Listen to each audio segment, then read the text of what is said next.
Annyeonghaseyo. Hello everyone, welcome to my YouTube channel. Hehe, enggak dong, canda.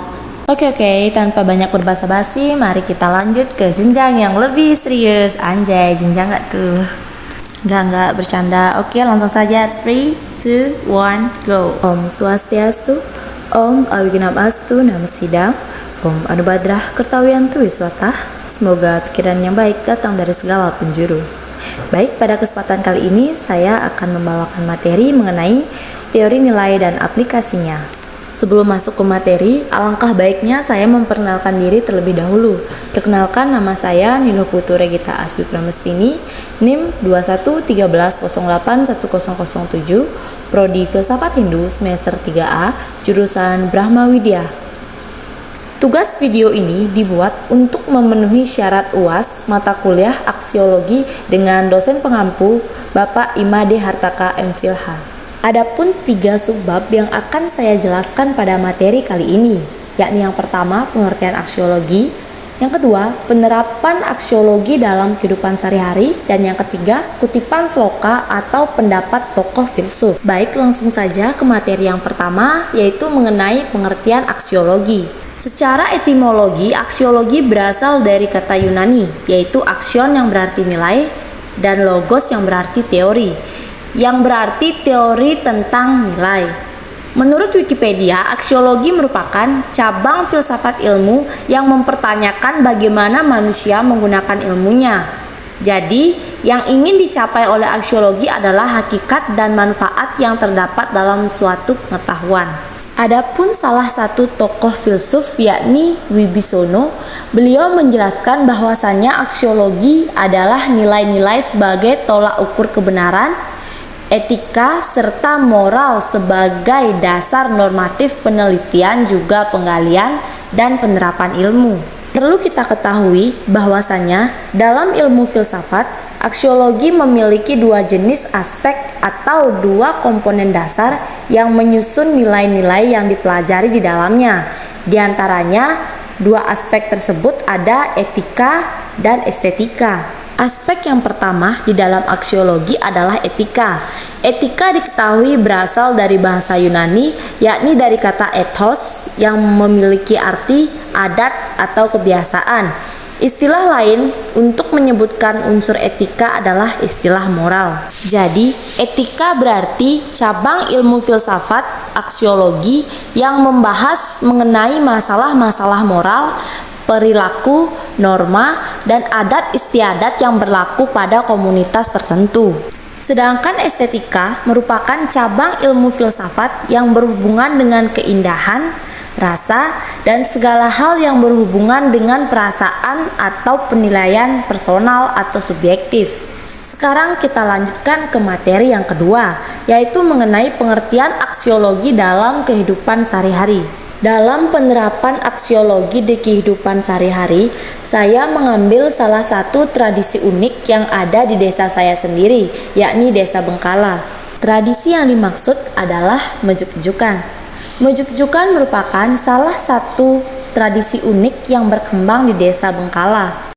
Dalam pelaksanaannya, tradisi ini menggambarkan bagaimana sekilas cerita seorang wanita yang diperlakukan dengan tidak baik. Tradisi ini dilaksanakan pada saat pengerupukan atau mecaru kesange. Walau dalam pelaksanaannya, tradisi mejuk-jukan ini menggambarkan tentang adanya pelecehan terhadap seorang wanita. Namun, tradisi ini bukan mengajarkan untuk melakukan pelecehan terhadap wanita seperti yang telah digambarkan dalam proses pelaksanaannya, melainkan tradisi ini sebagai simbol dari penghormatan terhadap kaum wanita. Dalam tradisi mejuk-jukan ini, kita dapat menemukan bahwasannya ada 4 nilai-nilai yang terkandung di dalamnya, yakni yang pertama ada nilai etika, yang kedua nilai estetika, yang ketiga nilai spiritual, dan yang keempat nilai sosial. Secara etimologi, kata mejuk-jukan berasal dari bahasa Bali, yakni kata juk yang artinya menangkap. Nah, pada pelaksanaan tradisi ini, seorang wanita akan dijuk atau ditangkap oleh sekelompok pemuda yang dipercaya seorang wanita tersebut akan menjadi Ratu Bengkala. Tradisi ini dilakukan atau dilaksanakan untuk memperingati atau menghormati mengenai sejarah Desa Bengkala. Adapun nilai etika yang dapat kita lihat dari pelaksanaan tradisi ini yaitu tentang kebersamaan, baik secara gotong royong ataupun yang lainnya. Lalu yang kedua, nilai estetika. Dari video tersebut kita dapat melihat bahwasannya ada nilai estetika dalam tradisi ini, seperti seorang wanita yang diangkat atau ditangkap lalu diarak di hadapan banyak masyarakat, itu menjadi nilai estetika sendiri di hadapan masyarakat tersebut. Lalu, adapun nilai spiritual yang terkandung dalam tradisi ini, yakni di mana sebelum tradisi ini dilaksanakan, semua warga berkumpul di balai desa untuk melakukan persembahyangan bersama agar tradisi ini berjalan dengan lancar. Lalu yang terakhir, adapun nilai sosial yang terkandung dalam tradisi mujuk-mujukan ini, yakni mengenai pelecehan. Kita tidak boleh melakukan pelecehan terhadap seorang wanita, dikarenakan wanita itu dianggap suci. Kenapa wanita dianggap suci? Nah, jawabannya ada pada materi ketiga mengenai kutipan sloka dan pendapat tokoh filsuf. Kenapa wanita dianggap suci? Nah, inilah jawabannya. Karena dalam Manawa Dharma Sastra, Adhyaya 3 sloka 56 telah dijelaskan, yatra naryastu pujante ramante tatra dewataha yatra tastu na pujante sarwa tatra palaha kriyaha. Yang berarti, di mana wanita dihormati, di sanalah para dewa senang dan melimpahkan anugerahnya. Namun, di mana wanita tidak dihormati, tidak ada upacara suci apapun yang memberikan pahala mulia. Melalui sloka di atas, dalam agama Hindu juga sangat jelas dikatakan bahwasanya kedudukan wanita itu sangatlah penting. Wanita sebagai lambang ibu dan ibu pertiwi yang dipercaya mampu memberikan kesuburan, kesejahteraan, dan kemakmuran. Dalam sejarah agama Hindu juga banyak mencatat bagaimana pentingnya peran seorang wanita, baik dalam pendidikan, agama, pemimpin, dan bahkan sebagai pejuang dalam medan pertempuran, contohnya Sri Kandi. Salah satu pendapat ahli filsuf yakni Isaiah Berlin.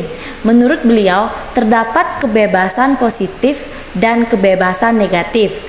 Perempuan Indonesia masih sangat dibatasi kebebasannya. Terdapat kebebasan positif yaitu perempuan bebas menentukan nasib dan mengendalikan dirinya, dan terdapat kebebasan negatif yang melibatkan kepentingan banyak orang. Masih perlu dipertanyakan batasan-batasan kebebasan yang dapat diatur dan kebebasan yang mutlak dimiliki para perempuan. Terkadang batasan ini bias sehingga masih banyak perempuan yang merasa dirinya terkekang. Untuk itu, gerakan feminisme sangat diperlukan di Indonesia. Baik, sekian pemaparan materi pada kali ini. Apabila ada salah dalam penyebutan kata, mohon dimaklumi. Akhir kata saya tutup dengan Paramasanti. Om Shanti Shanti Shanti Om. Terima kasih.